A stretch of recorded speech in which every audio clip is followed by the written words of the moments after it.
Smith has it. Knicks down 3. Should the Bulls foul? No. Anthony for 3. Bang! That one goes down, and the game is tied.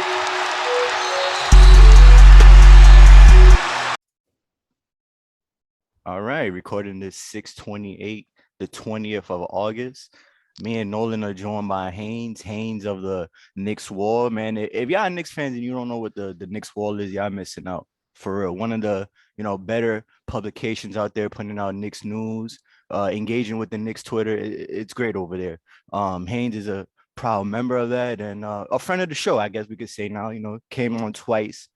Absolutely, love to be a friend of the show, man. Love to be on. For sure. Side note, the Knicks Wall is the only Knicks podcast that I have a T-shirt for. Oh, see, there we go. Really? Okay. Okay. Well, let me tell you, we got some stuff in.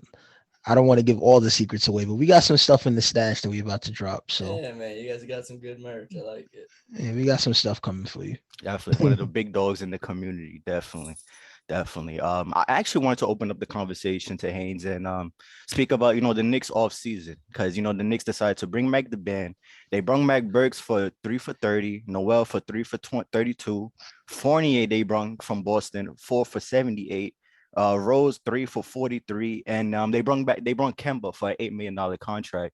All the deals that got multi-years on them have a team option on the last year, which is good for flexibility wise. You never know what might happen in the future.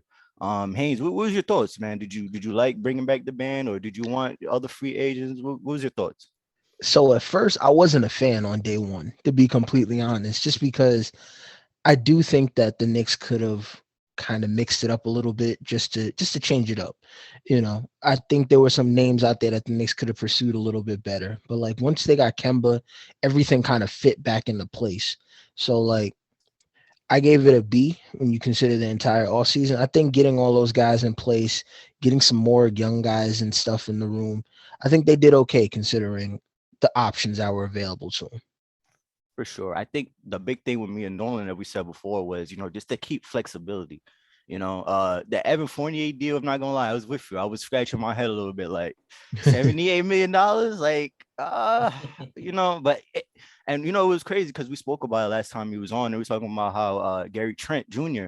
was a free agent, and even though he was restricted, he only got like 50 something $million. I would have loved the Knicks to start bidding against that to see how far that number could get, because that was a guy that I really thought could fit in our offense, a little bit younger than Fournier, brings the same stuff. But Nolan, what was your thoughts on the whole free agency for the Knicks? Free agency, I mean, kind of like we talked about, I like the fact that they brought back a lot of dudes. I like the continuity of it. I didn't think there were many other options that I really would have wanted. I guess, like you said, I mean, Fournier is maybe just as good as who was the player you were saying? Oh, Trent. Yeah. No, Trent, they're definitely on the Trent, same. Yeah. They're Maybe about even a the little same bit better level. with his experience right now. Yeah, right. I think he's a better fit for the Knicks, particularly just because I don't know. I watched some Gary Trent Jr. games, and he just seems like more of a spot up 3-point shooter. Man, I told you before. I know man. we talked about this. We said this last time, but I just haven't seen enough of him like being able to actually attack the basket. Not that Fournier is great at that either, but I don't know. I just think that his shooting is a little better and that he has more shot creation ability than a player like Gary Trent. For sure. I could definitely see that. The addition of Kemba to me was very big. And, finally we have a, competent, starting unit out there with Rose backing him up. So we get 48 minutes of solid point guard play, which is something we didn't get at all last year. But Elfrid Payton just pretty much putting us in a hole the whole first half of the game, which is annoying. I can't believe we still won a lot of games. To be fair, at the end of the year, is basically like 10 minutes a game. Man, that was 10 minutes. It's a lot of minutes. Oh, I know. I'm not saying it's not a lot. I'm just saying at the end, we did see it start to come down, at least like to reasonable levels. For sure. Haynes, what you thought about the Knicks draft? You know, they were able to pick up Grimes, McBride, and also Jericho Sims out of Texas. You know, the way the draft board, I wasn't able to watch the draft live, but Nolan here was on his toes saying like they didn't know because they traded out the pick on both of the picks and decided to go down to 25 and pick up Grimes. What was your thought process throughout that whole draft? It's funny because it's just like there was talk about Sharif Cooper being a Knick. Yeah. There was talk about Jalen Johnson potentially falling. So like I thought the Knicks were going to be able to like get two guys and kind of just chill. And in the end, they got Grimes, they got McBride, they got Sims. And I guess my biggest concern was that this is the second draft in a row where we kind of see the Knicks pass up on upside a little bit. Mm-hmm. Like you look at the Obi Toppin pick, now we're moving into year two and Obi doesn't really have a role outside of that like 10 to 15-minute backup, right? Like I would have loved to see them go after someone with a little bit more upside, but the Knicks are drafting guys who they feel comfortable with and who they feel like they can get on the floor right away. Like if the Knicks didn't get Kemba Walker and Deuce McBride had to play, I have no problem with Deuce McBride playing. If Quentin Grimes had to play a small role this season, if they have to get somebody out there due to injury or whatever, I think Grimes can play and play well. Sims, I feel Better like than Elf at least. at least. And I think Sims is an interesting guy to tuck away. Like I'm curious to see what they do with him in the G League, because if I'm the Knicks, I would just go get a not a veteran point guard, but like a proper G League level point guard and just run pick and roll with him all day. Just keep him active, get him acclimated on defense, because that was the one part in the summer league where I wasn't impressed. His defense was pretty poor and his awareness was bad, but like let him work on defense in the G League, get acclimated, and then next year, if he's your backup center option, like I don't think that's crazy. So I think they did a good job. For sure, for sure. What was your thoughts on their play in summer league? You know, because me and Nolan, we spoke about it last pod, and we spoke about how like McBride has really, because I wasn't really a big fan coming out. I thought there were other options at that spot. Yeah. Personally, I like Preston and Mhm. what was the other guy who fell? Damn, I can't even remember, but I definitely wanted Preston at that spot. The Clippers picked up a good one in Preston, but I definitely like McBride's defense. He's a Tibbs guy on defense. He's gonna get up on your grill. The jump shot off the pick and roll, the midi. He showed a little bit of the three ball improvement from college. The only thing that scares me a little bit with McBride is his penetration. Hopefully that gets better. He Yeah. needs a pick to orchestrate the offense or to create any type of havoc. He definitely needs that pick. Um, Grimes, I liked how Grimes was there defensively, even though he didn't shoot the ball particularly well. All of the summer league games, he was there defensively and lit it up. Few of the last games. And Yeah. and like you said with Jericho Sims, he sets picks already. He sets picks at an NBA level. You could tell with that big body, he's going to be somewhat of a good rebounder. He reminds me a little bit of that Ed Davis type, a little bit more athletic. Ed Davis, Steven Adams, just a big, strong guy who's able to man the middle, and obviously he's able to jump out the gym. That's a good draft, a good solid draft. Haynes, what's your thoughts on their summer league play? Yeah. I really thought Grimes was, I think, hmm, I'm trying to figure out the right way to say it. I think what you saw at Summer League is that all of them have like a solid baseline of skills, Yeah, right? yeah, Like, so you don't really worry about them like not contributing at all, right? I guess I do wonder a little bit about their quote, like again, about how good they can be. Like Deuce McBride, like you said, you hit the nail on the head. Like the one thing I didn't really care for is that one, I don't feel like he's a point guard. I feel like he's a bit of a two. And two, he doesn't really get to the basket that much. Like he didn't really do well in attacking the basket. At least in summer league, he looked kind of a step below that athleticism. and you And can like, only assume in the NBA, it's gonna translate that into the NBA, right? yeah. But like the thing is that he'll play good defense. He'll hit a bunch of threes. You can put him on the floor, and you know that you're getting solid defense from that player. And the same thing goes with Grimes. Grimes is a little bit taller. He can space the floor. I am a bit concerned about him long term outside of just the catching and shooting, right? Because we have seen before where it's like this guy can catch and shoot and play defense, but when you get to the next level, the playoffs, and you're starting to break down the bad teams from the good teams in the playoffs, like I would like to see him add a little bit more of a floor game. I wouldn't be shocked if they sent him to Westchester and he worked on that a little bit. So, I think that's the thing. And Sims looks good, man. I think Sims offensively was probably one of the bigger shocks in summer league, because even like there was one play in the Pacers game where he caught the ball in the middle of the floor and he was able to get to the basket and get like a little layup. And I was just like, okay, I haven't seen Mitchell Robinson do that. You know what I mean? And that's nothing against Mitch, but it's just like there's a little bit more offense. Yeah.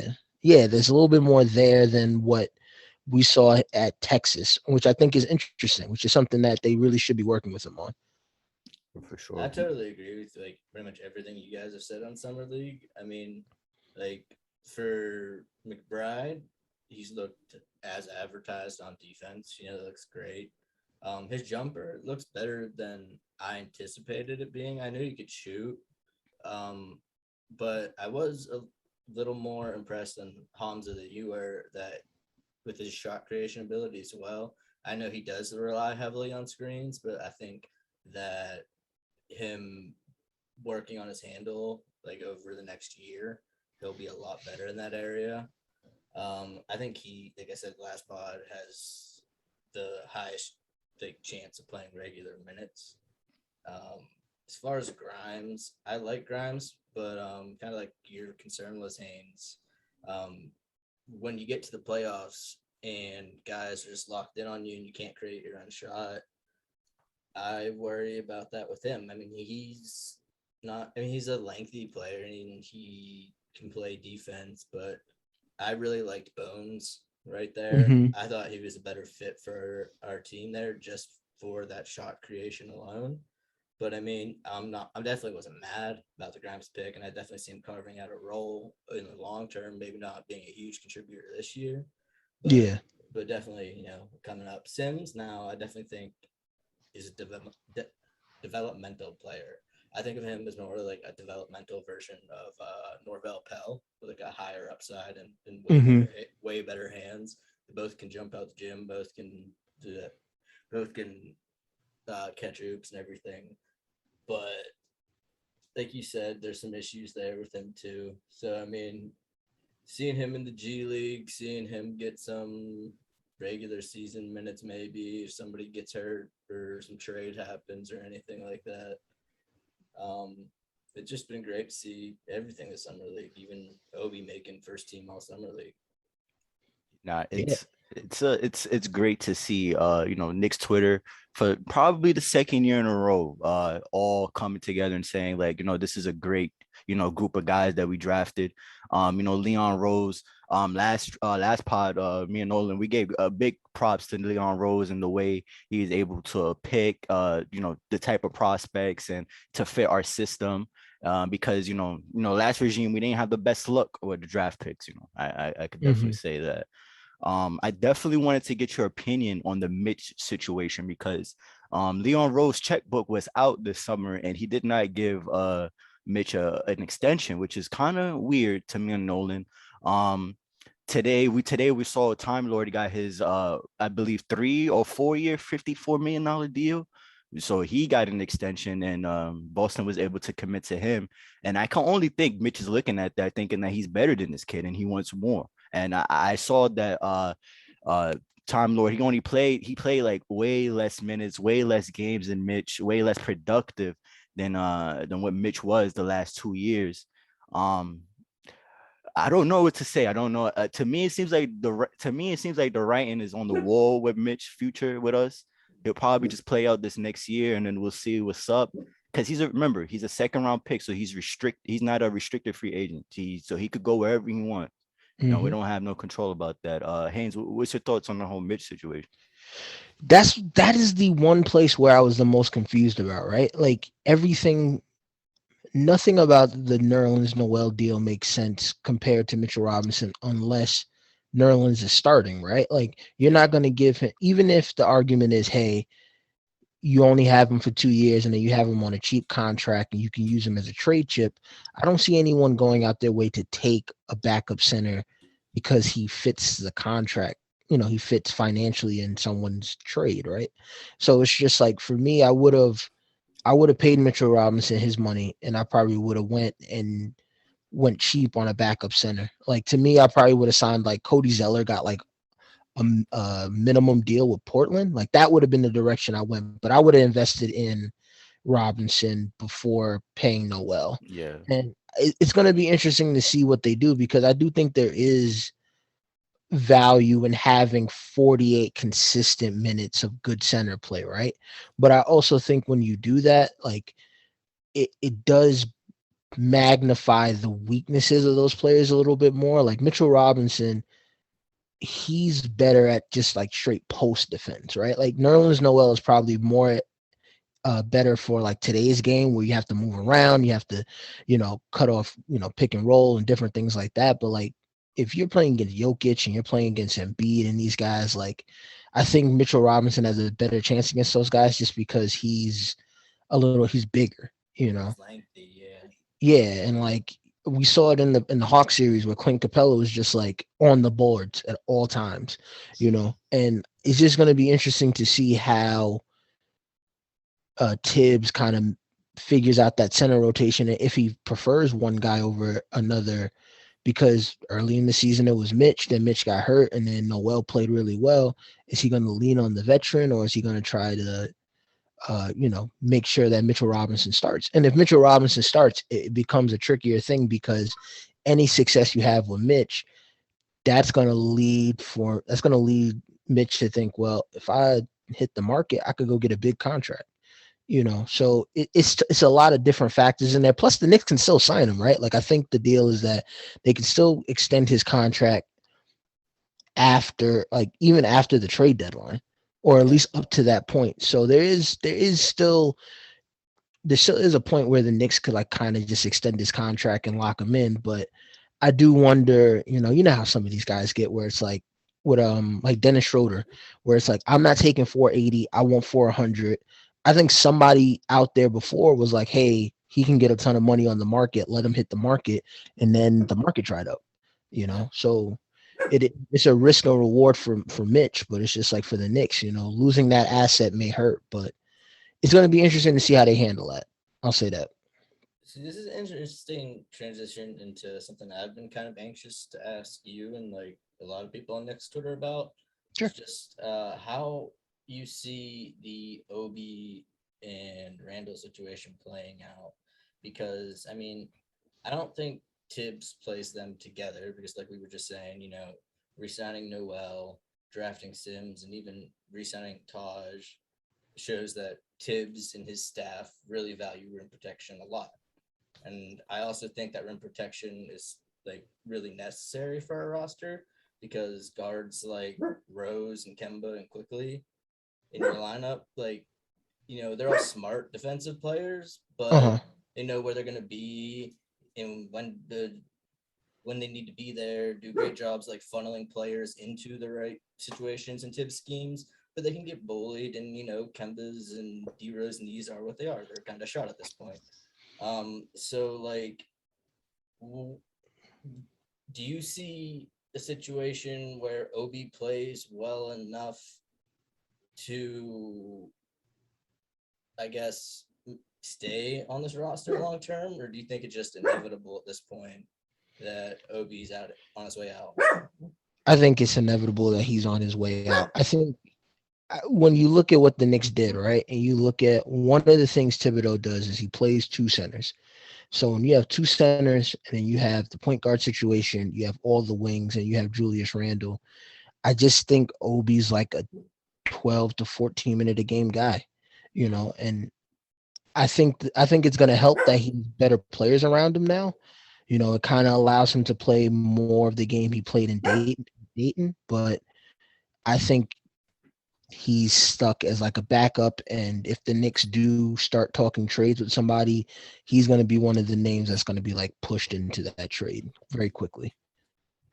Yeah, I definitely see that. 'Cause I think the more trade value they can doing great in summer league, that only helps his trade value too. Yeah, I think so too.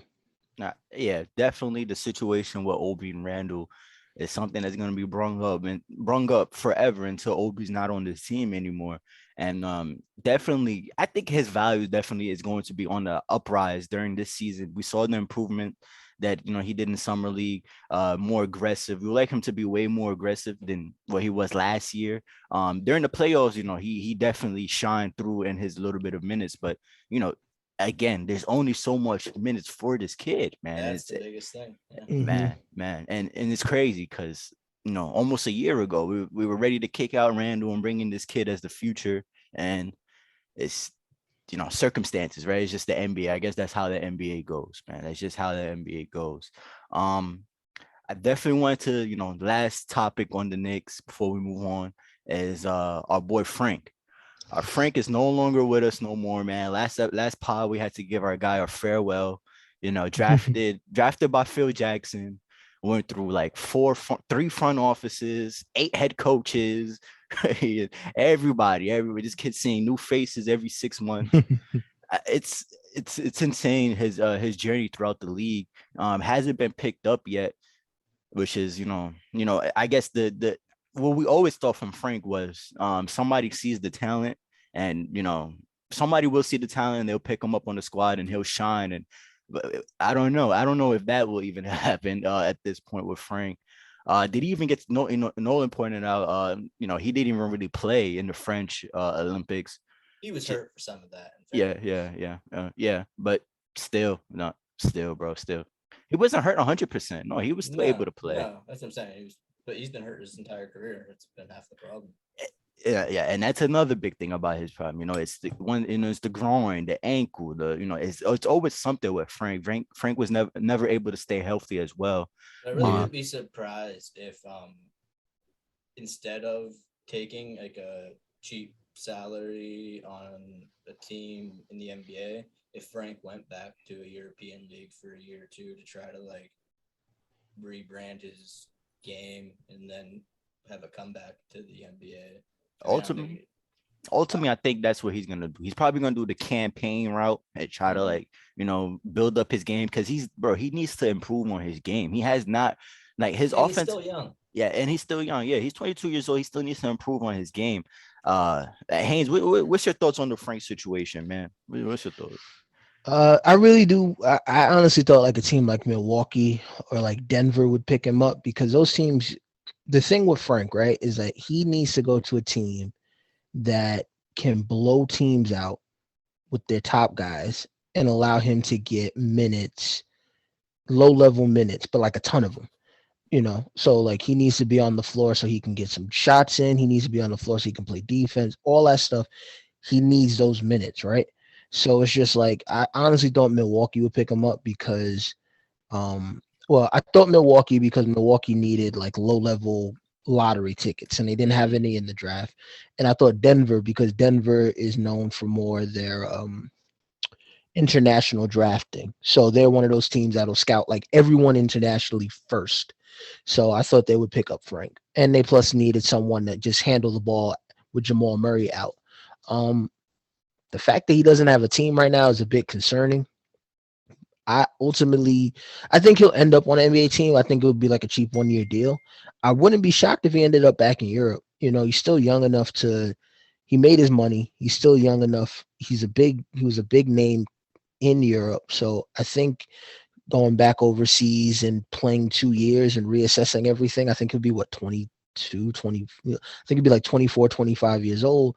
You come back, you get everything right, and then you figure it out from there. Plus he's a free agent. He can pick his team, which is probably the more important thing, right? Going somewhere where you can go and like just fit in and do what you need to do. Like someone the other day mentioned to me, like the Lakers should pick up Frank. And I thought that was like the worst option because it's like they have so many young guards who like want to get a new contract in like 12 months. Frank would get killed. He'd get killed out there. So and it's just like need shooting. Yeah. Frank, I mean, he shot 40%, but it was like zero volume. Yeah, it was like a 3 a game, So it's just like I think he'll get picked up by somebody, but if he goes overseas, it wouldn't shock me. And at this stage, I do kind of feel bad because it's like with Kevin Knox is just bad, right? But like Frank, he had moments and he has skills that are that when you put him on like a good team, like they help, right? Like he's a good defender. He can defend multiple positions. I actually don't think he's that. I think over 200, 300 attempts, he can shoot well from three. I think he can handle the ball a little bit, but not enough maybe where he's running any action or anything like that. But he can do the necessary things on a good team that allows a team to take maybe a little step better. The issue is that he has to do it consistently and he can't get hurt. So it's like maybe going overseas and playing a modified schedule, something a little bit, better on the knees and stuff like that will probably help him in the long run. But I certainly think Frank will come back and be an NBA player at some point. It's just you gotta put stuff together, get some consistency going in this game. Yeah, and I think the European League, like, it fits his style of play better Yeah. too. This is traditional point guard. Yeah, I mean, as Knicks fans, we can't, we got to be hopeful for him because he was our kid. We brought him in, even though it was just an insane era with Phil Jackson and the triangle and all that. Like this kid been through some things. And what's up? I was gonna say, speaking of, you mentioned Kevin Knox earlier, Haynes. Do you think? Okay, so for whatever reason, part of me cannot let that summer league go and believes that there's still an NBA player in Kevin Knox somewhere. Mm-hmm. Do you see him as truly just not having enough talent to turn into like a Richard Jefferson type player, or do you think he's just not even on like that level? Richard Jefferson is tough because Richard Jefferson was like an all-star at one point, but like my thing with these guys is that if you need, to me, when you draft players and when you look at who gets drafted where, their cycle has to match the team cycle. So like when the Knicks took Kevin Knox, it wasn't a great pick. There were better players on the board, but the cycles matched up, right? Like the Knicks were bad. Kevin Knox was a young player who needed minutes, right? And they never really maximized his minutes. Like if there's one thing that the Knicks being bad all these years taught me, it's that even when you're terrible, even when you're the worst team in the league, you should always sign a veteran point guard or two because you just need an adult there who can run the offense. And even the Knicks, Jack. yeah, and the Knicks would go get like the worst option of those guys. Alfred Payton. Yeah, like they would get like the worst options and let them run offense and like be poor at it. And it's like what you look at Kevin Knox, like Kevin Knox played and then everything changed over with Tibbs and like he's not touching the floor. And it's like at this point, like I said it before, he's at the stage where he needs to get sent to like the Thunder or the Rockets and play 15 minutes a night, put up 3 threes a game, and he has to hit and he has to keep working on it. By getting on the floor, you get to work out other little things in your game that could work. The issue is that he played all those minutes early in his career, and then like as the Knicks got a little bit better and then a little bit better, his minutes cut back.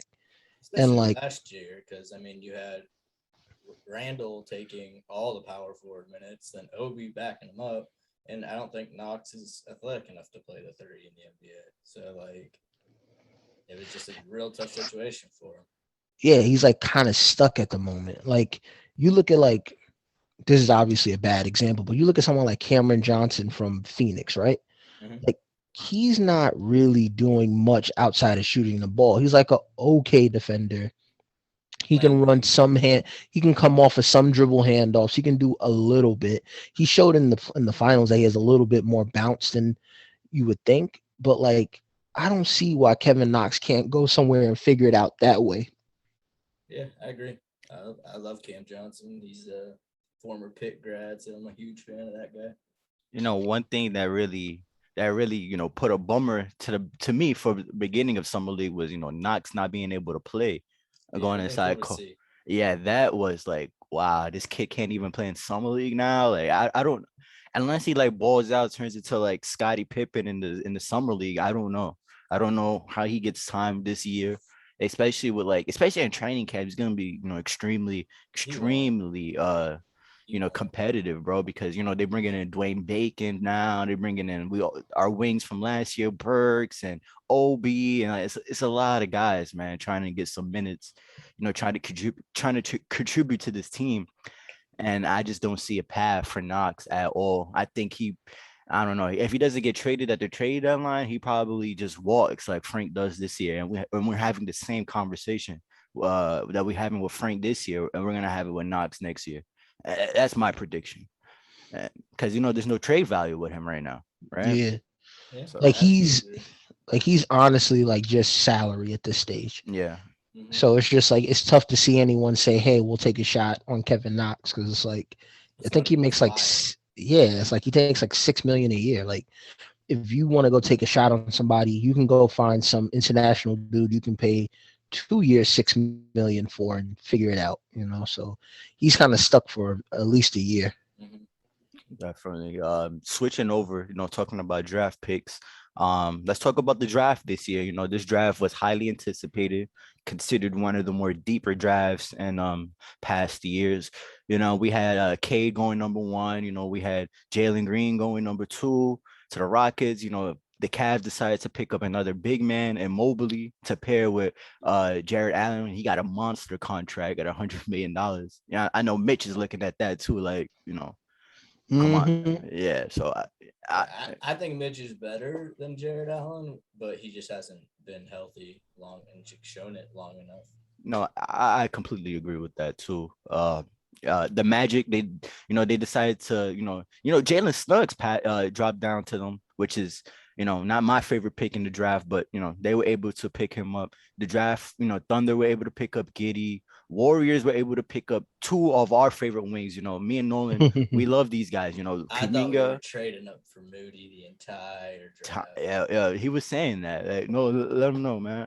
Oh, dude, just literally the entire time when everyone was falling, like Book Knight was still there. It's like from like 10 down, I was just like, this is it. They still have both their picks. They're gonna finally do it. And just a roller coaster, man. They traded picks. I thought so too. I was thinking like, oh, they're really gonna trade up now. Now they're gonna, because they really wanted Murphy from Virginia. Yeah, that's the guy they like. I heard that like that's their guy. Like he went and did a workout, I want to say a couple of days before the draft, and like shut it down.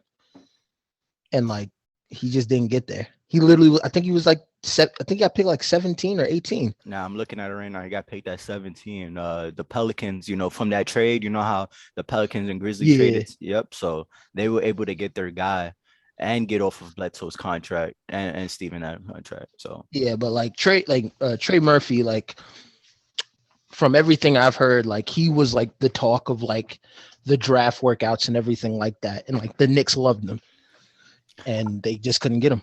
How can you not love him? He's 6'9". He shoots the ball. He could put it on the floor a little bit. You don't want to meet him at the rim. Like I seen multiple clips of him like dunking on guys. Like he's athletic. Yeah, definitely a guy who could fit next to Ingram and Zion, shoot that 3, defend. Definitely a good draft pick for them. But what was your thoughts on the draft? Because the Spurs, they picked Primo at 12. Which is, I don't know, Zaire, who had an off year at Stanford, went up to 10. I guess the Grizzlies like his tools. What were your thoughts on this draft, man? Surprises, disappointments? I thought it was I thought the draft was good. I think a lot of the players went in the positions that they needed to go to. Just looking at it, when we first looked at everything, I think a lot of players got to the right places. Like Chris Duarte in Indiana is like a perfect fit, right? Because they kind of needed a veteran wing like that. And like, even though he's like 24, he can come in right away and contribute. I thought Moody and Kuminga going to Golden State was a good look. I honestly thought that Toronto should have taken Suggs. Oh, here we go. Over I Barnes. did too. This dude. only because you look at how the rest of their offseason played out, and like everything would have made sense if you just swap Suggs for Barnes, right? Like you got the center in the trade for Lowry. They bring back Trent. Like now they kind of feel like they're one like creator short. But like I think Barnes is going to be fine, so he'll be fine. I thought, the one thing I didn't like about the draft was that Jaden Springer like fell to like 28. And like I thought that was someone who I'm not quite sure what the NBA was missing out on him, because he's the youngest player in the draft. He had elite defense at Tennessee, and he shot well from three, and he's 6'4". So like when I was looking at stuff for the Knicks, I was like, this is the guy I want the Knicks to get, right? Because to me, it was like, this guy looks like, if you squint, he looks a little bit like Kyle Lowry, right? And it's just like if you get him the proper reps and the proper ability, and he plays defense, like that's something that Tibbs wants. Like he can get on the floor right away and play really well. So I was just a bit confused as to how he fell so low. But there are other guys like, Bones Highland to Denver is a really good move because they need backcourt players so badly, and I overall think Atlanta might have, I know Knicks fans are beefing with Atlanta fans, but I thought Atlanta for where they were picking, like they came out away with like two really good players. Oh, absolutely. And it's like I was critical of the Knicks draft because I think if the Knicks would have took some high upside guys like Jalen Johnson, Jaden Springer, and Sharif Cooper would have been an excellent draft for the Knicks. But like the Knicks didn't need those guys when you consider what they did. But I think the Hawks, for a team that's probably going to have to consolidate in the near future anyway, to get those two guys, like it wouldn't shock me if you told me Sharif Cooper was like a good piece in a trade like a year from now, just so the Hawks could kind of like figure out what they're doing. Like he's that good to me. So I think he got locked up by Deuce McBride though, but like, yeah, he can attack the basket. He's a good passer. So like those type of point guards are good. But overall, I think the biggest thing is that there weren't too many players that like went out of order. Like Giddey in Oklahoma City is weird to me, but like you think about what teams who want to take shots on players do, they kind of take the bigger players who have the ability to pass. So like you put him in Oklahoma City, he can pass, he can be a secondary creator alongside SGA. It can work, so yeah.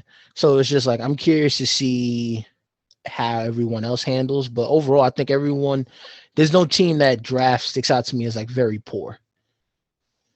Yeah, every team had somewhat of a solid draft. I think that the team for me that had the best draft hands down was the Rockets.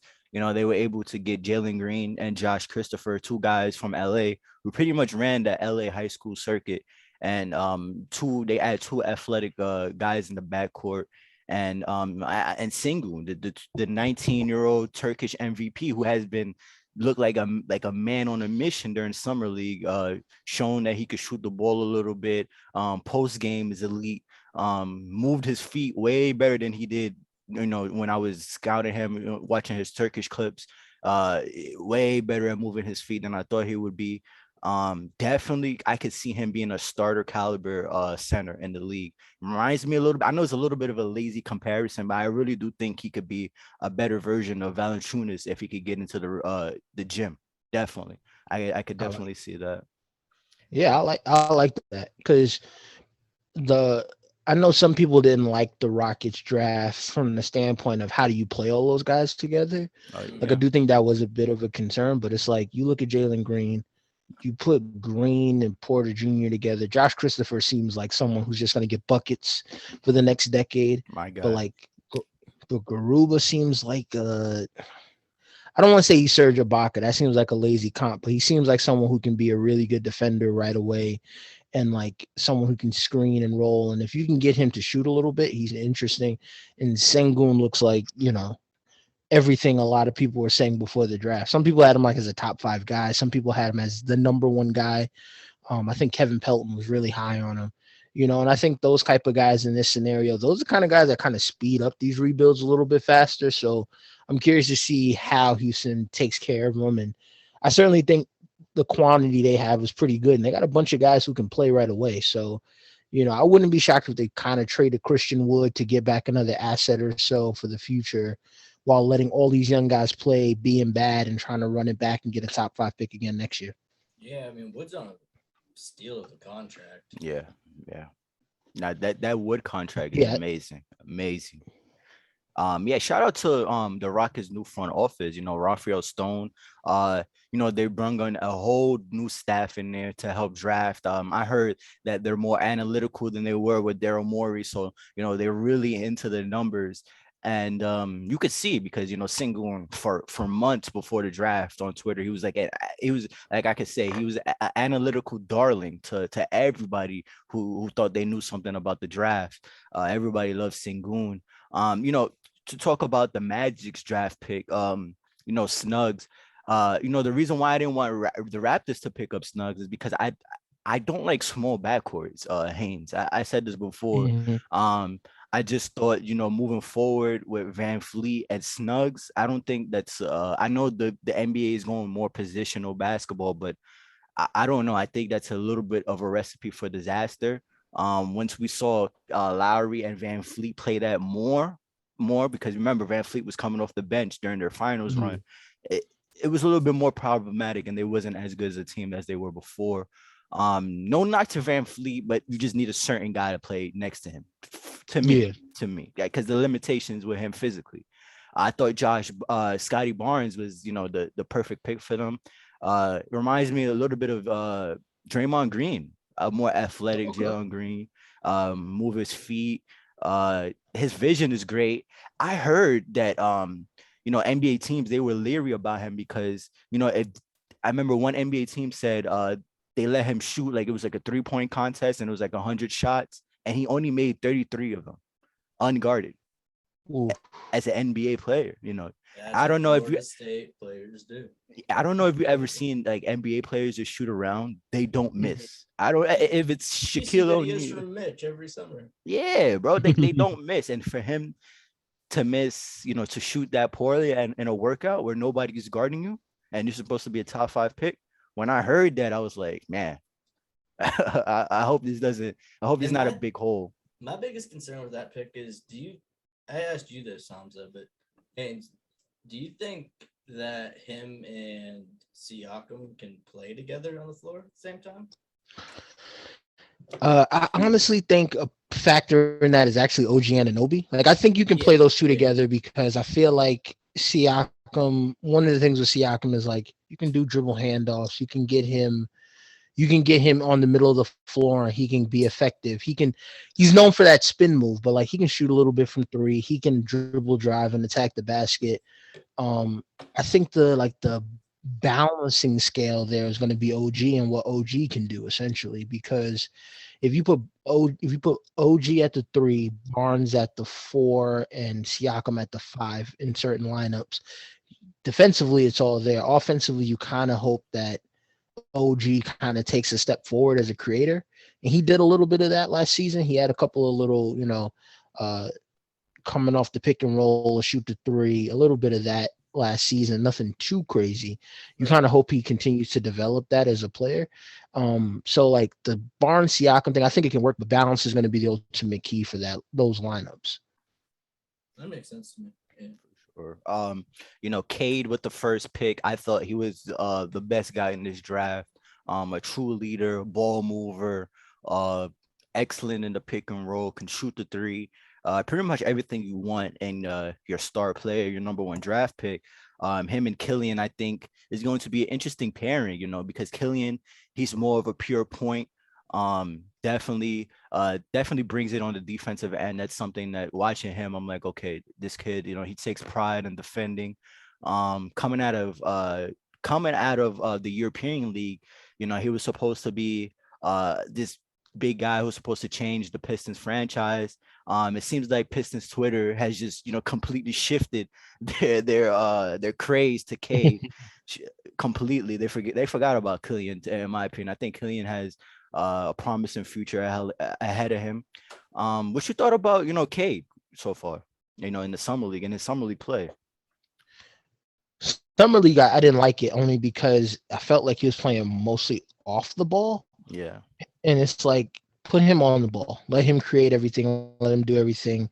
He's that talented to do so. So Summer League, I felt like they were trying to do a little bit. They were trying to be a little bit too cute. But like overall, I think that's the most interesting thing about the Pistons, right? Is that Killian, before he got hurt, was this guy who was like really good at attacking the basket. His shooting was a question mark, but it was something that looked fixable. If you get both those guys working, like those guys are like, correct me if I'm wrong, Killian Hayes is like 6'5" too. Yeah. Like, so you're gonna have two big guards who can both attack the basket. Cade will be the shooter of the group, but he's shown this past year that he's really good shooting, or he's improved at it. Like, man, that's like a tough duo to stop. And it's like you don't have to worry about the offensive responsibilities of handling the ball because both of them could do it. You can get both of them in pick and rolls. Like, that's why I think the Kelly Olynyk move they made in free agency was big, because they just need a guy who can catch the ball on the wing and shoot. So like, you're gonna see a lot of Cade pick and roll, attack the basket, hit Sadiq Bey in the corner, or hit Kelly Olynyk in the corner. And like, I think when you have those two guys, if they can hit their potential, we're talking about one of the best backcourts in the East. So it'll I be think fun to see this year how they figure it out. I think they both really play well enough, like you said about Cade specifically, is that Mm-hmm. he's such a good shooter that I think they both can play off the ball well enough, and while sharing ball handling responsibilities, that's really going to be like a good combination and a good fit for that backcourt as well. It's Yeah, definitely. like, yeah, my bad. I was gonna say, yeah, like if you think about how like Van Fleet and Lowry probably isn't the best combination or best comparison, because Van Fleet could shoot, but like you look at how their skill sets and how their weaknesses and their strengths like kind of connect with each other. Like, that's what I think Cade and Killian could be in time. And I really do think that this is going to be a huge year for Killian, because Cade's is a guy. So you have to make sure it works alongside him. And I think Cade is both good enough, smart enough, and I'm trying to figure out the word here. He's willing enough to kind of give Killian his opportunities handling the ball. So he'll have every chance to play well, just as much as Killian, Killian will allow Cade to do the same. And the reason why I think it will work is because, like you said, they're cut from the same cloth. I think they're both want to see each other do well. They're both about the team. They're both ball movers. They're team players. It's not like I want to score 28, and if I don't get my 20, they're not like that, either of them. They want to stack wins, and they want to develop. I definitely agree with you, Haynes. Another guy who's been balling out, and another draft pick who's been balling out this summer league, Jalen Suggs, with the Orlando Magic squad out there, putting up monster numbers, few defensive highlights, winning the games with blocks, showing what he could do. Nothing he hasn't done in Gonzaga. The only knock for him as a prospect is, he's already so good.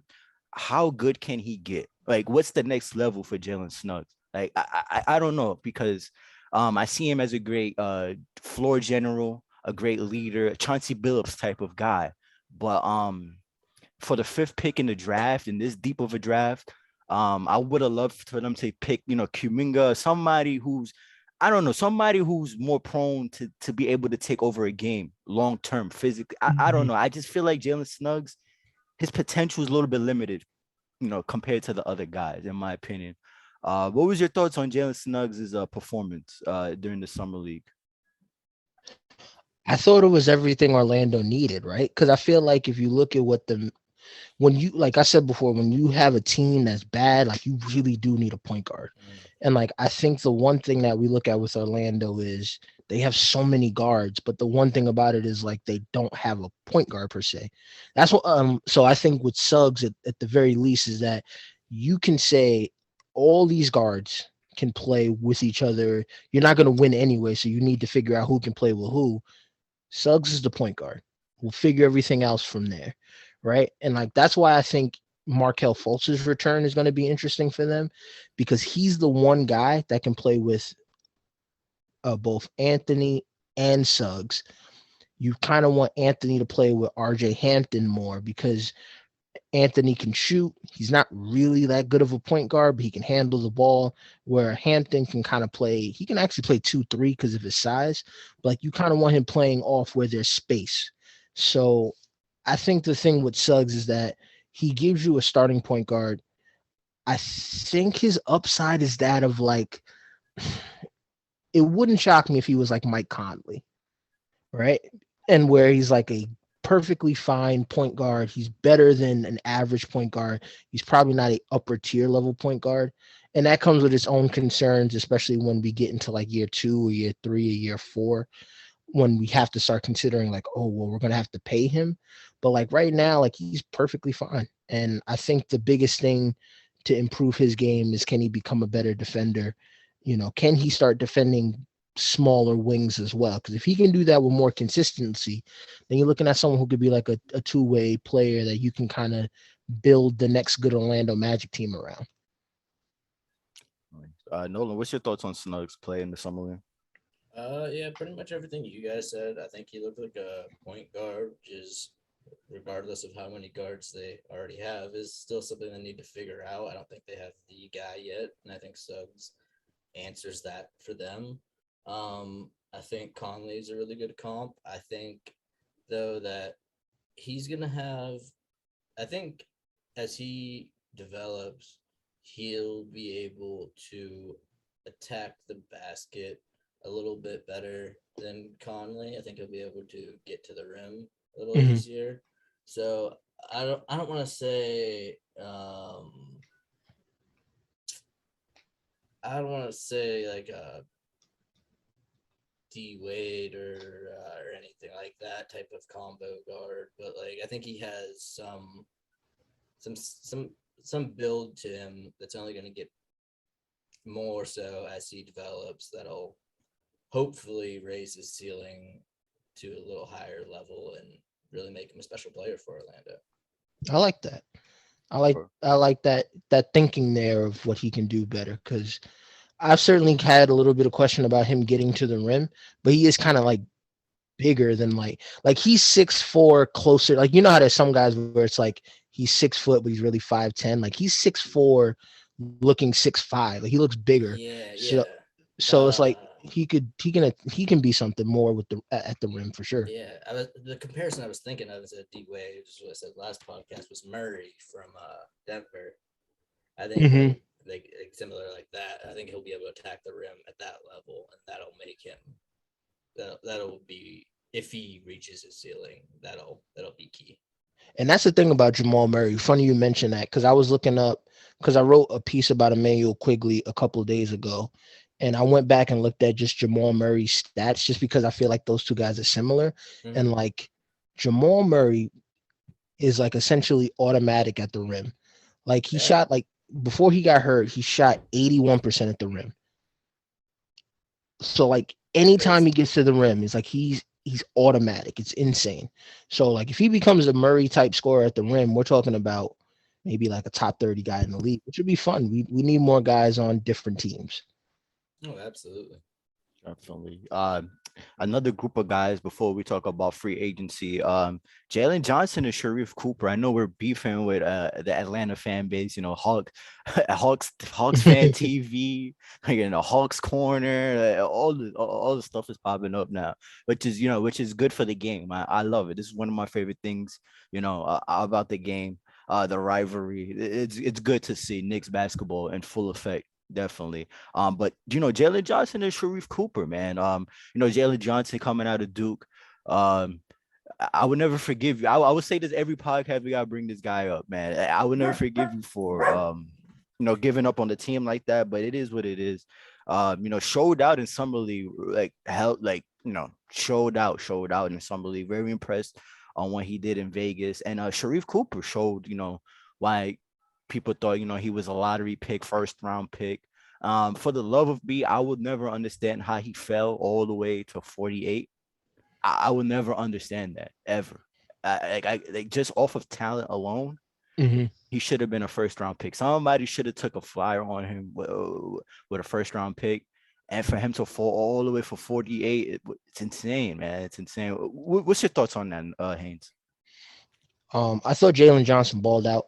You know, I think the big thing that intrigued me more was like he looks more like a big three rather than a four, right? Mm-hmm. And like as you develop his game, you can kind of see him stretch a little bit and play some defense on the perimeter as well as play a little bit inside. So for in terms of like Atlanta's team building, that's going to be huge if they can get him some minutes at the three. But like Sharif Cooper's like the steal of the draft, you know, and is like that's a guy whose skill set, even if he's a backup right now, like that's someone who can get to the basket. If he shoots, if he merely shoots well from three, League like we're talking average. about, yeah, like we're talking about someone who's gonna go into free agency in 2 years and probably get like 12, 13, 14 million dollars a year. You know, like he's in a rare spot where it's like this guy is really good. He probably shouldn't have made it to the second round, and he's going to sign a cheapish deal that'll allow somebody to take advantage there. So I think the Hawks. It'll be interesting to see what they do with him because the Hawks are like a weird team because they have like 15 players who can play right now. But if he gets on the floor, like I think he's going to be someone that can contribute right away, and I think he's a. I would, in my mind, the Hawks need to consolidate some of their players. I consider him on the level of like a late first round pick, where if you're putting him in a trade, like that's an actual real asset. Yeah, So yeah. See, I'm gonna have to disagree with you both a little bit on this. Just I like Cooper. I think he's a great passer, and he mhm. shot in summer league a lot better than I thought he would. But I think there's a reason he fell as far as he did in the draft, and that reason is his size. Oh And yeah, and while he's been able to, like I said, shoot better in summer league, and attack the rim a little bit better in summer league, I don't know how well all of that is going to translate when he's playing against actual NBA vets. I don't know if he has the body type. Like, I think his ceiling is more of like a Ish Smith type player, which at that level in the draft is a steal. But hmm I don't see the full game coming together for him, just mainly because I don't have faith in his ability to get to the rim and his ability to develop a consistent three. okay. I mean, I certainly understand that. Plus, you consider the fact that be, because he's small, he'll always have issues with defense, right? Like he'll Right, always right. be one of the worst defenders on the floor. That's like the issue with Trey. Like Trey Young is just so small. Like You have it's to tough for hide him him. to be. Yeah, you almost kind of have to just like put him somewhere and put him on a body. But I mean, Ish Smith's not bad. That's a compare. I didn't hear that comparison before. It makes sense, But like you said, like that's somebody who for the 48th pick, if he's sticking around for 7, 8 years and he's doing Ish Smith like things, I think Oh that's a yeah, win. yeah, absolutely. Yeah. So I mean, yeah, I can see that. Man, I think that's certainly something there for Sharif Cooper. the rich just get richer, man. The rich just get richer. But talking about other rivals in the East who probably improved. The Bulls, they opened up their checkbook, signing DeRozan, signing Alex Caruso, signing Alonzo Ball, you know, coveted guys. Um, I think personally, I do think DeMar and Zach LaVine they can make it work. I just don't think they have the coach to make it work. I don't think Billy Donovan is that guy. Too many hiccups in his career. I don't think he's able to figure out that group together. Probably gonna have to take another year bringing another guy in my opinion. But hey, it can work. We saw it work with the Thunder his last year there. He is probably one of his more impressive jobs. But I don't know. I don't have a lot of confidence in him. But on paper, and the limitations that they had when the guys that they brung in, I thought they did as best as they can, bringing talent around Vucevic and Levine. They won't have any draft picks because of the Vucevic trade, but for what they can do, I thought they did what they could. I think Zach Levine is gonna have to give this team a run, like for a year or two. to get the full value, because Alonzo Ball is only getting better. I can't think that we've seen the best of Zach LaVine. I know DeRozan, he's up there in age, but I still think he could be a third option on a successful team. What's your thoughts on the Bulls' moves, man? I don't think the Bulls are better than the Knicks, but I do think they improved. I guess my one thing is that what happens is that we talk about it's an interesting way of dissecting how people talk about defense, because I do think that's the biggest issue with this team. I think the Bulls are going to be able to score a bunch of points, right? But I think the defense conversation is a weird one because on one hand, like Zach LaVine's not a good defender. I think Vucevic is actually like a bit of an underrated defender.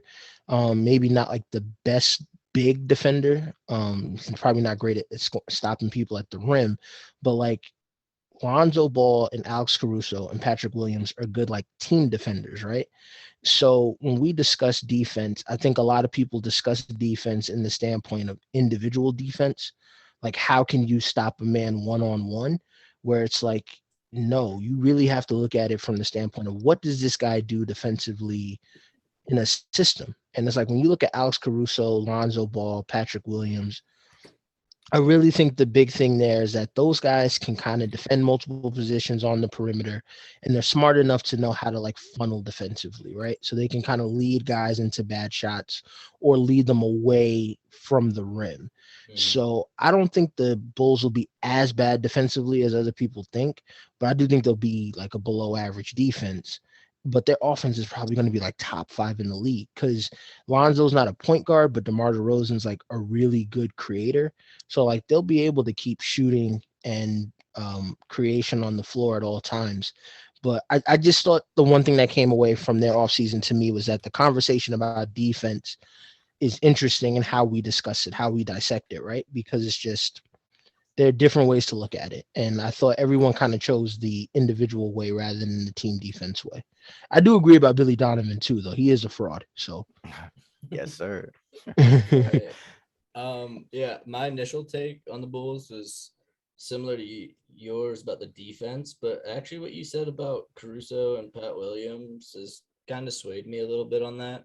Just having those rotational players that you can kind of plug in is going to be a big gap or a big improvement for them. I think Lonzo is a solid defender, and I think Zach LaVine had a great year last year.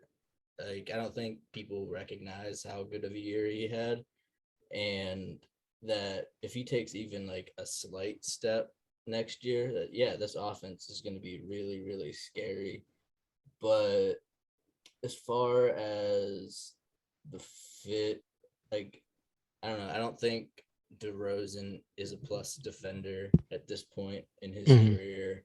I don't think Vucevic,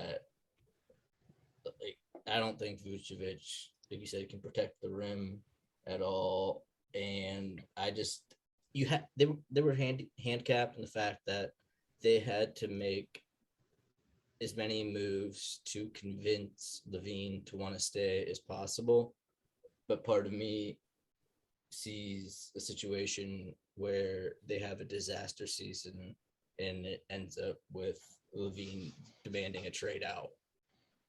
The thing is, if you're LaVine, you can't be mad. It's like they're trying to get better, though. Like, you know what I mean? Like, they're bringing in guys. You can't be mad now.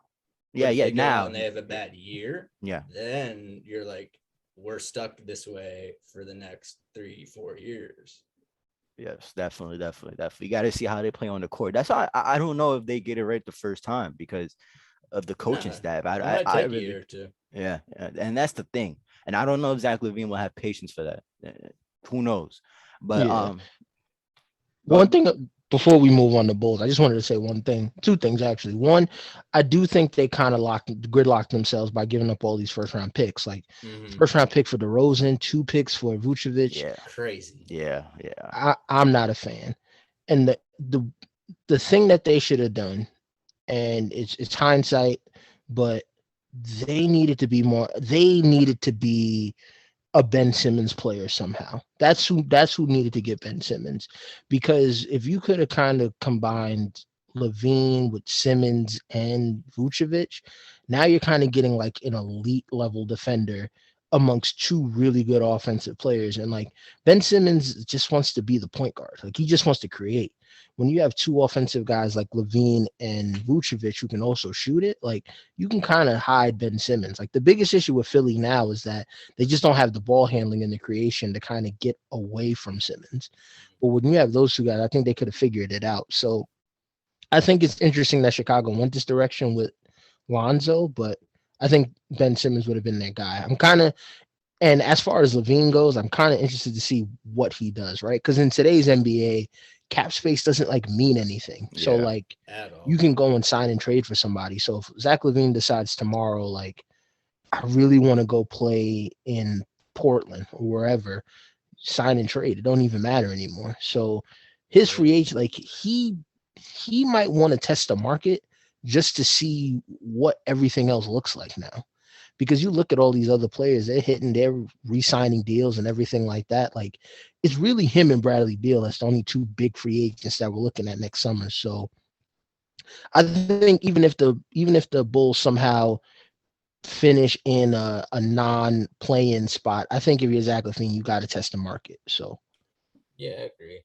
No, I think one team, since you mentioned Ben Simmons, that would be a good trade. What I think Philly's doing, because living in PA, I have a lot of Sixers friends, is just that they're sitting on their hands waiting for Dame to become available. And I think that is a great fit for both teams. I just don't know if Portland's gonna do it. I really think it solves a lot of Portland's issues defensively. I think it helps them space the floor. They have a lot of shooters he can dish it out to. And Dame's like the perfect solution for Philly, and that they have a win now player that fits Embiid's timeline. But that's a move I'm expecting to see. I wouldn't be surprised to see by the deadline. Definitely got to see how the Bulls play this out, man. Definitely gonna be interesting to see. Another Eastern Conference rival I wanted to talk about was the Heat. The Heat were the winner of the Kyle Lowry sweepstakes, signing him to a 3-year, $90 million deal, which is a lot of money. He's getting up there in age. They're also were able to retool and get a little tougher on the wings. They got Amore's brother, and they got PJ Tucker, but just won a championship with the Bucks, and we saw his defensive efforts, how that helped the championship team. And we also saw them commit to Duncan Robinson, giving him a huge deal, sniper for them, giving up, and also they gave up Gordon Dragic and Nunn, pieces of their team that were critical for them and their finals run. Haynes, what you think about this retooled Miami Heat team? Are they better than the Knicks? Do you see them, maybe getting another finals run? What's your thought on the new look Heat? I I don't know if they're better than the Knicks yet. I do think that they're kind of in the middle. If we were like to tier out the Eastern Conference, I kind of feel like they're in their own tier, just because I do think that Kyle Lowry helps them. I think that between Lowry, Bam, and Butler, those are just guys who can kind of find their own way offensively. They don't really need much help. Right. I guess my biggest concern is how the secondary guys operate. Like we know Duncan Robinson will shoot and he'll be a valuable player off of anyone's action or anyone off screen. But it's just like I'm curious to see what they do with like backup point guard. I'm curious to see what they do with like backup center. Like they're kind of a team like PJ Tucker's gonna help them, but also PJ Tucker, like, kind of is kind of up there now, Yeah. so it's just like I'm curious to see what their depth looks like. They kind of have a strong top three, but I want to see what everything else kind of breaks down into. I don't think they'll make the finals per se, but like if you're the Bucks, I don't think you want to play them again, And if you're one of these teams, like I think they could play well against, say, Philly, Yeah, but definitely. yeah, but I don't think they could beat like a Brooklyn, which is No. probably the issue. No, I don't think they're better than Brooklyn, and I think they're right there with Milwaukee. So at best third, I think, in the East. I've Mhm. been I've been hearing a lot of talk of like how much is Kyle Lowry an upgrade over Gordon Dragic? You know, because Gordon He's a Dragic, big upgrade. I mean, when I've heard chirp, I've heard room, I've heard the stuff like because Gordon Dragic, when he's on and when he's healthy, he's been amazing. Like during that finals run, the Eastern Conference semis, Mhm. Eastern Conference, bro, he was man. I didn't know that wasn't Gordon Dragic on the screen. And he But was you hit playing it on the amazing. head with when he's healthy. Yeah, yes, exactly. I mean, what else could we go off of, right? I All mean, right. right? And I've heard that argument. It definitely popped up in my head when I saw them sign and I saw the sign and trade. Like, how much of an upgrade? Because when Gordon, when Well, they were Dragic is gonna on the let court, him walk if not. yeah, right, yeah, and they did bless him with that contract after the finals run. Remember? So Mhm. yeah, so it is what it is with them. I definitely think, in my opinion, I thought they were always better than us. Even Mhm. last year, I didn't want to see them in the playoffs. I always thought if it came down Same. to it, they were always better than I us. think we're closer this year than last year, but I thought they were a lot better than us last year. Yeah, I definitely saw that too. Um, Definitely gonna be interesting to see. They also gave Jimmy Butler an extension. And Jimmy Butler's getting up there in age, and cap space isn't really a thing, and it seems like Miami could do whatever they want every offseason. Like how many times have they cleared their books, bro? Yeah, it's insane. It's And insane. Before they got Jimmy Butler, I was like, there's no way that this team's gonna do anything. Like their first round draft picks are probably the most valuable assets in the NBA for the next 3 years. The next thing you know, Jimmy Butler's there and they're in the Eastern Conference Finals. It makes no sense. Crazy. That's why I have so much faith in this front office because they actually have a brain. And if we were yeah, ever in a Yeah. situation, I trust them to get out of it. Plus, we have assets now, so we can burn a first round pick. Say like Noel is like can't play no more, and we got to dump his contract. Like, burning your first round pick or whatever, it's not gonna hurt us as bad as it did in before, which is yeah. great. Which is great. Mm. Um, Definitely want to get into the Lakers, man, because the Lakers, they definitely had one of the biggest moves in the offseason. Bringing in Westbrook, you know, pretty much dismantling their team. Kuzma. We got to see how Kuzma is gonna play with the Wizards. There's definitely guys who think Kuzma is gonna be a all NBA guy. I don't know, Haynes, if you follow this guy Low and Agent and all of them, and he was saying Mhm. like how Kuzma was gonna be all NBA guy because Randall did. He was like, man, if Randall do it, you never. I'm like, bro, I guarantee Kuzma will never make an all NBA team, bro. I guarantee that, bro. Come on. Randall's a different story, but Yeah.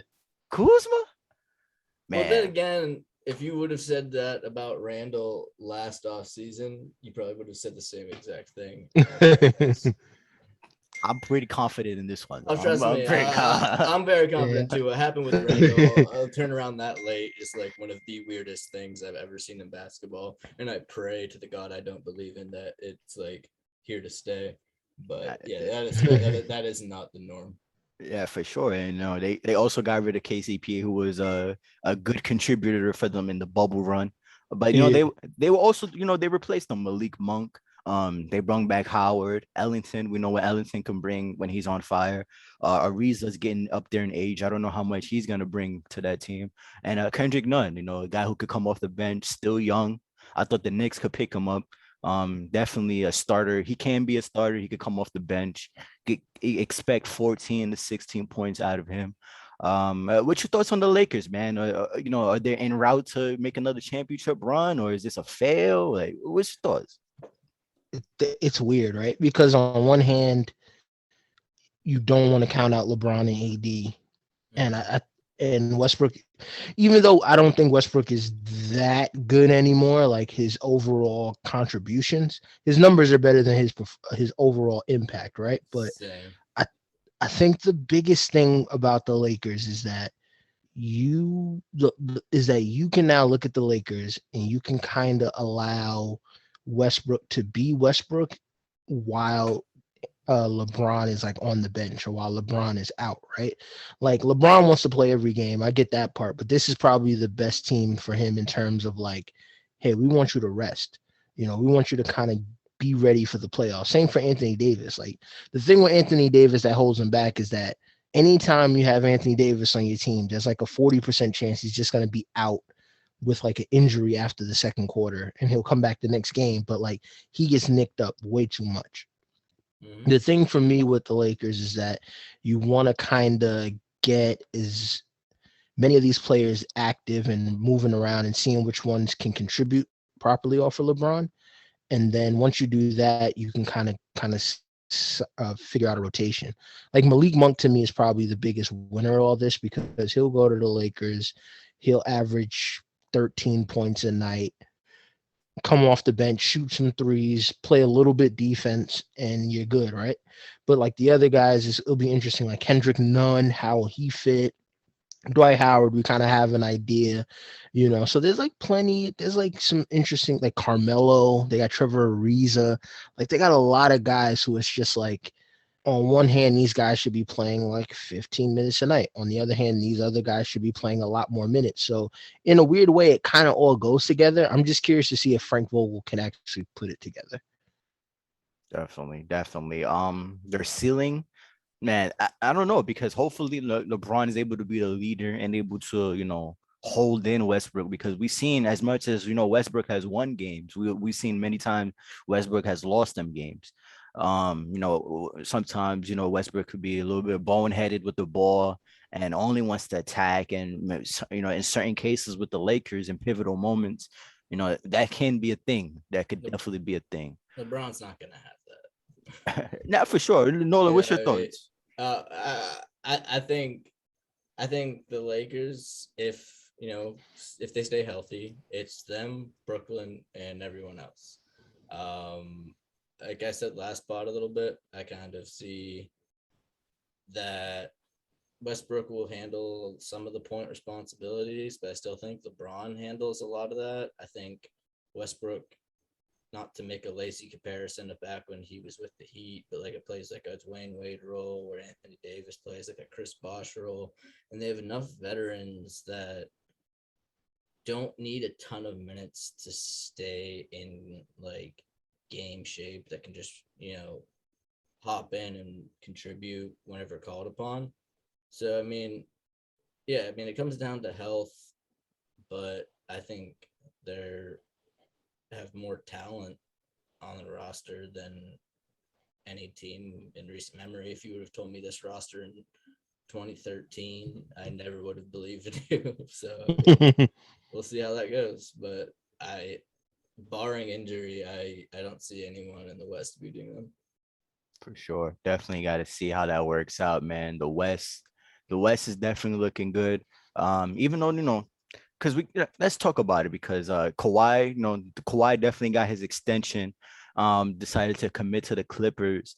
Paul George had an amazing postseason. Me and Nolan were rooting for the Clippers all the way, man. But we definitely picked them to win the chip, and Kawhi's injury definitely hindered that. Looks like it's going to be a little bit of an off year for them, more like what the Nets had the past year with all their star guys being out. How do you feel like the Clippers season is gonna go? Haynes, because without Kawhi there's a pretty hard ceiling, in the regular season seeding, and even if they make the playoffs, we don't know yet. I think the Clippers are going to be. It's tough because on one hand, I kind of want to say they'll be in the play-in, just because I don't think they're going to overextend themselves if they can't really get to like the top 6 seeds, right? I think Paul George is good, but after that, it's like a bunch of role players. Like the hope is that Terrence Mann takes a huge step up, but we can't foresee that right now, right? On the other hand, it's like the Western Conference is so whatever past the top 3. Like once you get past Utah, the Lakers, and the Suns, like you can make the argument for pretty much anybody for that 4th seed. Like the Warriors can get it, the Mavs can get it. Depending on how soon Jamal Murray comes back, the Nuggets could probably get it. Like so, it's going to be interesting to see how the Clippers kind of try to hold on and try to figure it out, And plus it depends, because a lot of people, when it originally came out, it was like, hey, Kawhi could miss like 8 months and he can be back at the end of the season. But like now everyone, like now the thought process is he's not coming back this year.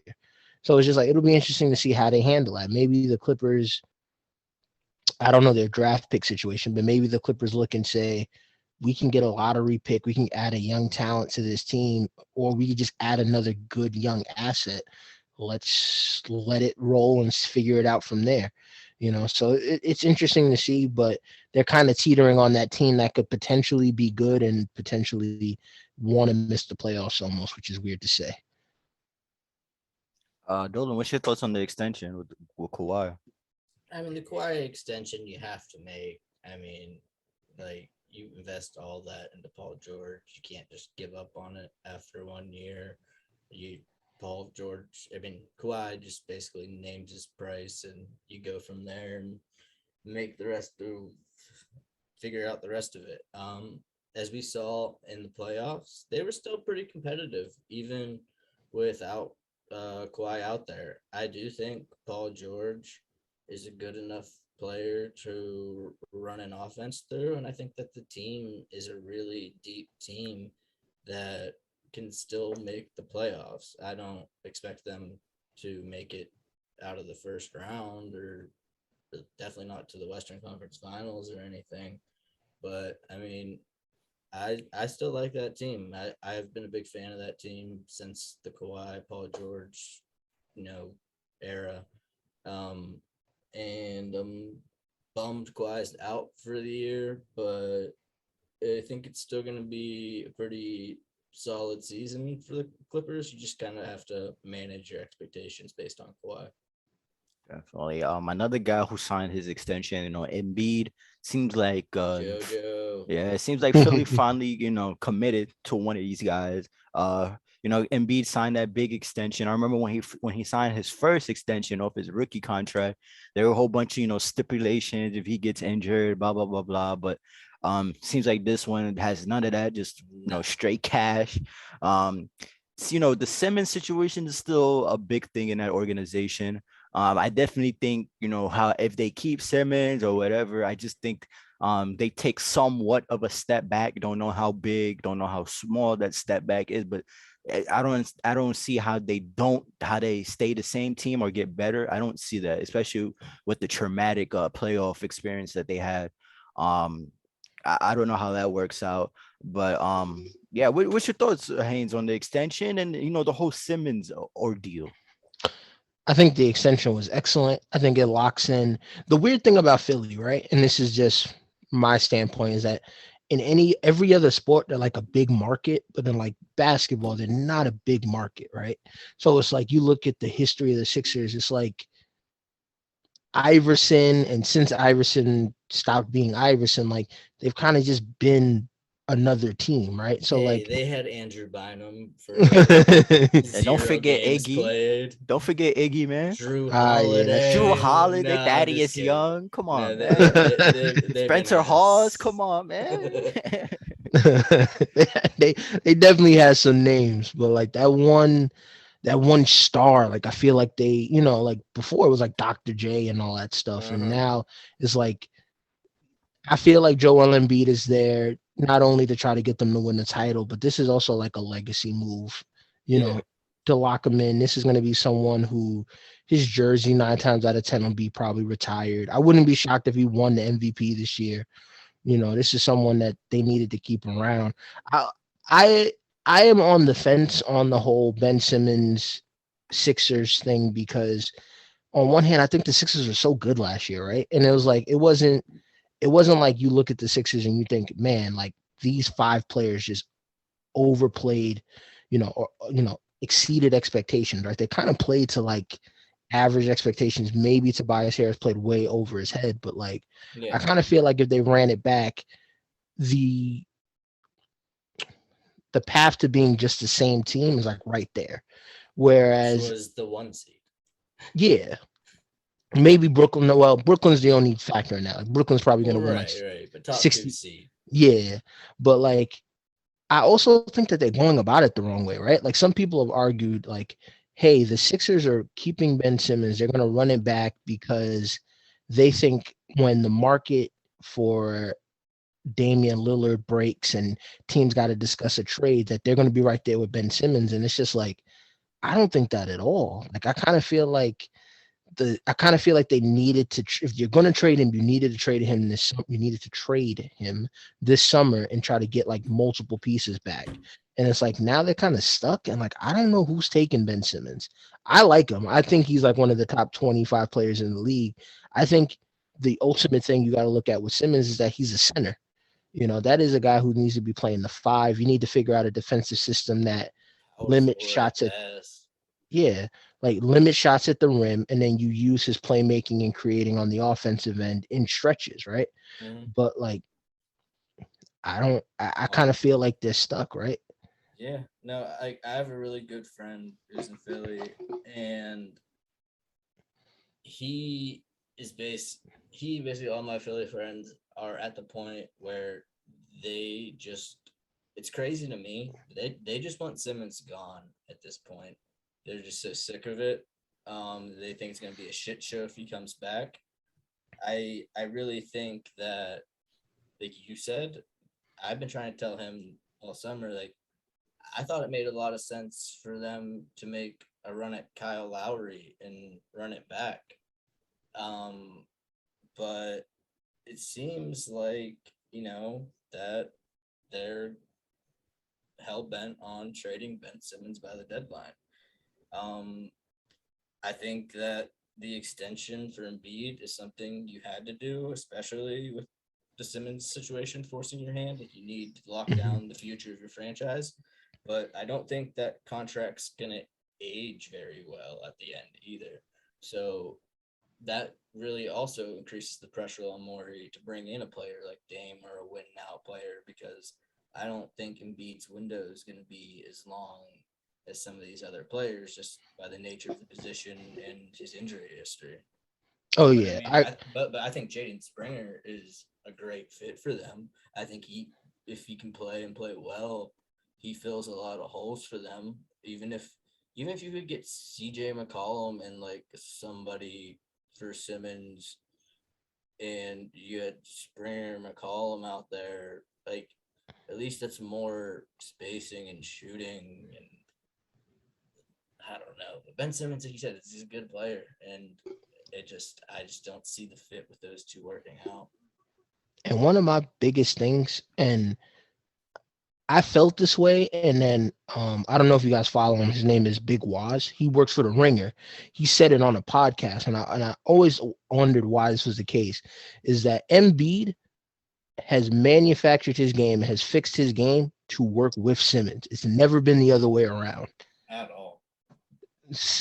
Joel Embiid takes a bunch of threes, partially because he likes doing it, but that's partially because he needs to stretch on the offensive side. And it's like at this point, Ben Simmons kind of needs to start shooting threes just to shoot threes.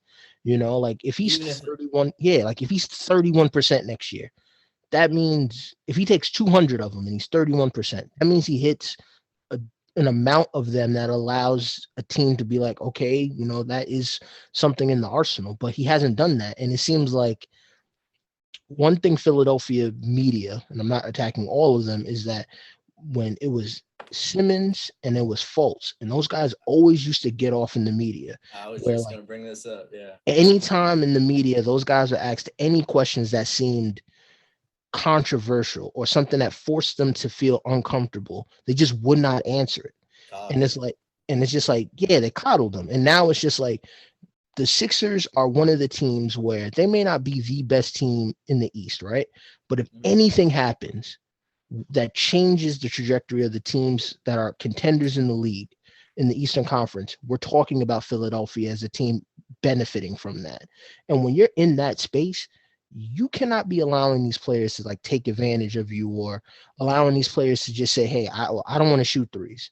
Like, what do you mean you don't want to shoot threes? Like, you see that we need that in your game. And you see that we need more from you. You have to do it, And you that's the know? thing, like, and it coming out of the draft, like you were like, okay, Ben Simmons can do all these things. He can't shoot, but he'll get better. He hasn't even shown a willingness to like attempt shots, except for that one that he hit against the Knicks. but like it's mind blowing that you don't even have the threat. The people won't even guard you anywhere near the 3-point line because you won't even put up a shot. Yeah, and it's frustrating to see, and And I don't like know if if part of that is like because Fultz was so bad that he got a pass for those years that he was like, my shot's bad, but at least it's not as bad as this guy who's the guard. But like, I don't get it. I mean, I'm gonna keep it real. I'm a huge Simmons fan. I think me Simmons too. Simmons is one of my top 5 favorite players in the league. I like Simmons. He's not top 5, but he's definitely. I I like think him a lot. he's almost underrated to me because Right now, yeah. I feel like all we talk about is the shot, where it's like this is one of the like 5 best defenders in the league. Bro. Like, Easy. He should have won Defensive Player of the Year 2 years in a row. I say that all the time. He should have won it back to back. I think he's one of the better all-time defenders. Could guard multiple positions. He moves the ball. He's one of his vision is elite. One of the best visions we've ever seen. Remember, he's 6'11". Like I think whatever team he goes to, he's gonna make them exponentially better. I see the room, like the shot. I understand that. Like I would never defend why he doesn't shoot the ball. Why I don't understand that either. But his impact, the reason why Philly has been such a dominant defensive team, the reason why Philly has been, I understand Embiid, he's the leader of that team, but And Simmons Thibault. and Thibault, but mhm. Simmons, bro, he is the safety of that defense. He's that guy. And everybody has bad playoff series and all that stuff. And there were series before that where he won them by himself. I remember he beat Miami his rookie year all by himself without Embiid. Before Jimmy Butler, but that he still beat him by himself as a 21-year-old, 20-year-old. I still think there's better things to come from Ben Simmons. I just don't think it's in a Philly uniform. And the media, like the disrespect, like I hate to see it, man. I really do. I really do. Yeah, I'm right there with you. I think I don't know. I want him to go somewhere where he can play well and just kind of figure it out. But like at this point, it's like he has to want to figure it out, and like Mm-hmm. he has to want to shoot. And like I don't even like the funny thing is that I think Ben Simmons does so much positive that even if he shoots and he's shooting poorly and he's still trying to figure it out, like I would take those 4 possessions a game where he's shooting a 3 and it's a miss and allow him to figure that out for like the 10, 12 possessions that he makes good, So I think a change of scenery would be good. I think having the right shooting coach, having someone who can properly get to him and have him understand where he needs to be is the best for him. And I think ultimately it helps the league. So hopefully it works out at some point. For sure, for sure. The last 2 guys, before we let you go, Haynes, got an extension. Marcus Smart, got an extension with Boston. We spoke about Time Lord getting his money. Weird because Marcus Smart, there were rumors when they were having that off year last year, because he was coming into the last year of his deal. Marcus Smart, was he going to get traded? Was he not? Bunch of question marks when Danny Ainge was up there, but it seems like Brad Stevens has a vision for this team. Got rid of Kemba ASAP. Paid his guys Smart, Time Lord, and got Dennis Schroeder for the low. What's your thoughts on Boston, man? You think they're better than us on the same level? What's your thoughts?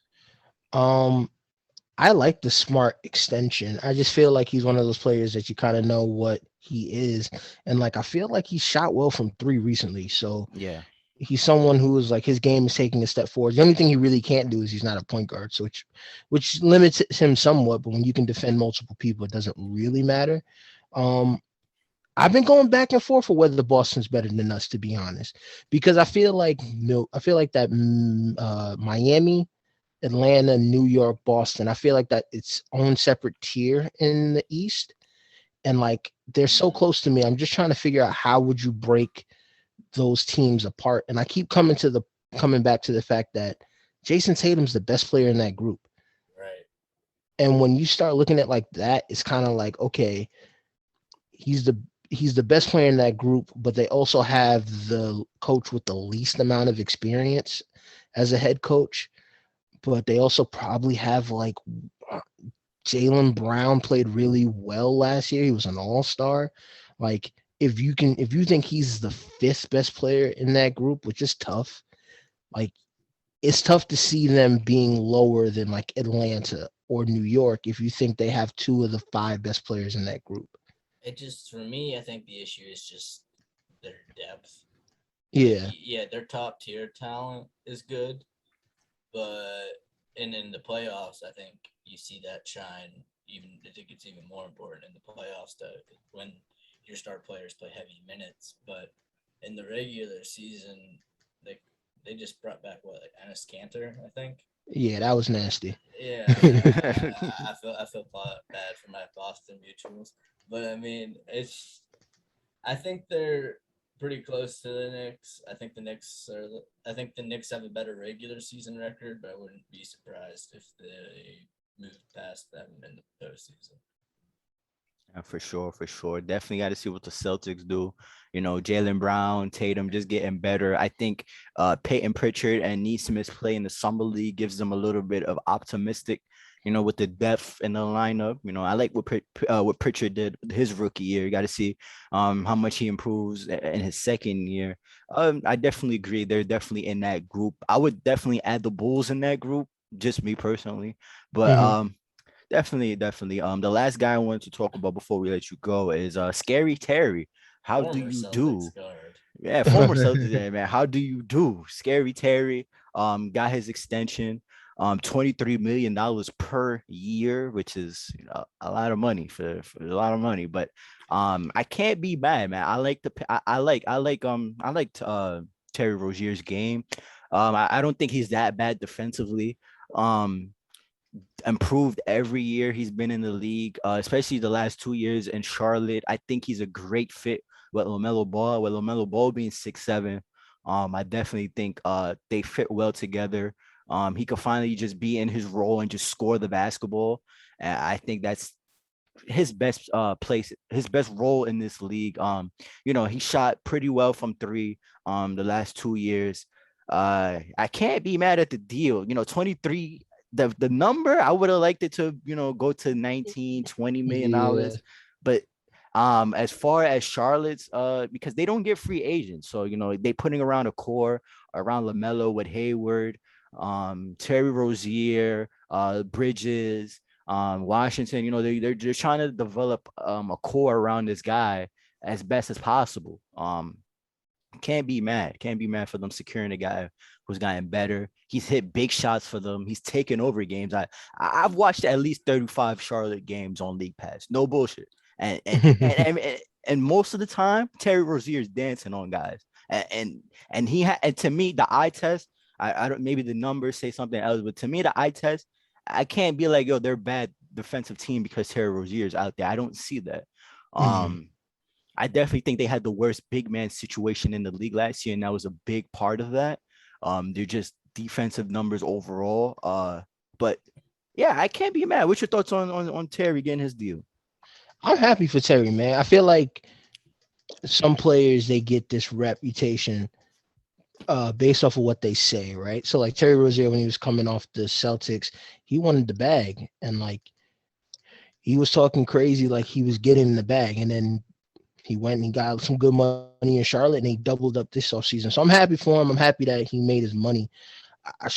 Charlotte is such a weird team to me because I don't know how to properly parse through it, right? Because in a weird way, in a roundabout way, I kind of feel like they're the team that needs their best young player to become a star.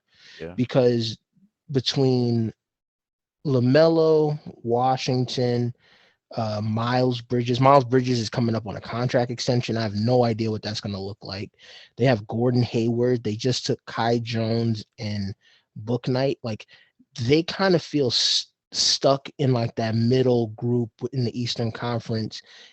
They kind of need LaMelo to kind of take a step forward. So I'm interested to see what Charlotte does. I'm interested to see if those guys can take another step forward. Like PJ Washington was good before LaMelo got hurt, and then he kind of tailed off. Same with Bridges. Book Knight, a lot of people loved Book Knight near the end of the draft process. I think he was good, not in the moody, what's the other guard? now now I'm forgetting his name, but like in that Snugs. tier of top, yeah, in that tier of guards.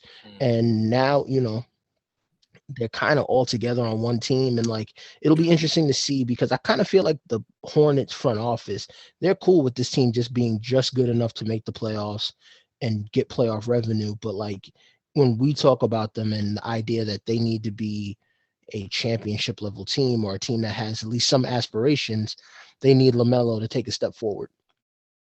I agree with that. And like you guys kind of both said, like free agents don't really come to Charlotte. So the fact that you have to overpay guys like Gordon Hayward and Terry Rozier a little bit to come, like it's just part of doing business. And like we've seen with the Knicks, like cap space is overrated. Like you need Yeah. to put together a competitive team, and maybe they don't get better this year. Maybe they take a step back, because I think Book Knight isn't going to be a huge impact player year one. I think year two he'll take a big leap.